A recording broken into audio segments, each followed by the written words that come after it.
Good morning. I'm Brittany Kuhlman. Today we are going to be focusing on people first language. So, throughout our course this morning, we will be focusing on what is people first language, changes needed at Garden City High School, why should I change, and lastly, how can I change my language? All right, so people first language. People first language is going to put the person before the disability. It's going to describe what the person has, not who the person is.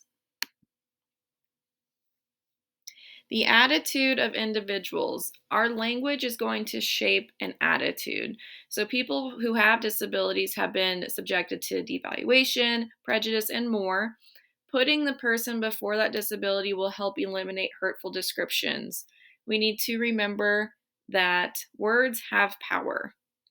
So our words can help us, if we change them, see individuals with disabilities. And it could also change how individuals with disabilities see themselves. We can give them a more positive self image.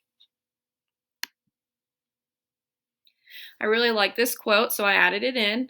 Until we learn to appreciate the power of language and the importance of using it responsibly, we will continue to produce negative social consequences for those victimized by dangerous language habits. Changes at Garden City High School. So, most of our hurtful language is going to come from the students, but we as educators can lead by example to change our school culture. So, we should avoid words that are going to negatively describe a student. So, anything that is labeling of a child, saying, oh, that's Lappin's kid, this child has issues, they're handicapped, which is actually no longer used in federal legislation. We should avoid saying they suffer from, or the word retard, or terms that are going to lead to pity, making us feel bad for them or that they have to overcome a situation. Why should I change? 1 in 4, or 61 million Americans, report having some sort of disability.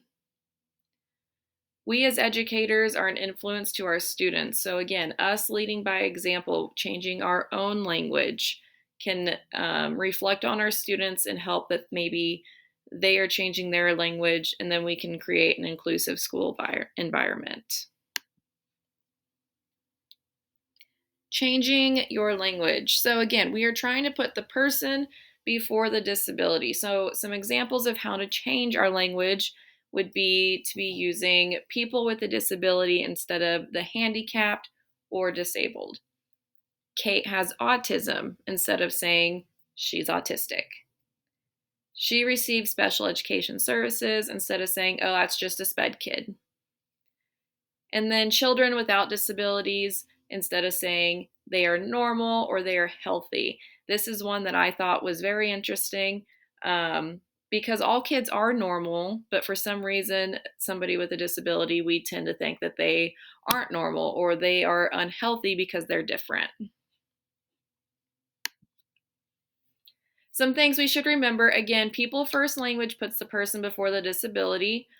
Our language is going to shape our attitude. We need to change our attitude about people with disabilities, and that can change how people with disabilities see themselves, giving them a positive self image. Listed are some references if you would like to follow up or learn more about people first language. If you have any questions, please feel free to reach out to me and come find me during plan period.